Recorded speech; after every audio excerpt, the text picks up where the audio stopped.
Уважаеми господин ректор, уважаемо ръководство на град Шумен, народни представители, преподаватели, колеги и граждани. Радвам се, че сте тук, за да споделите нашия празник. Изключително съм развълнувана.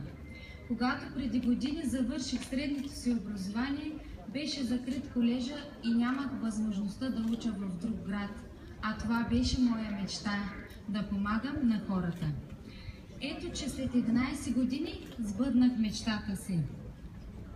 Много се радвам, че в града ни се открива филиал на Медицинския университет и силно се надявам колегите ми, като завършат, да се реализират тук в България, за да помагаме на болните.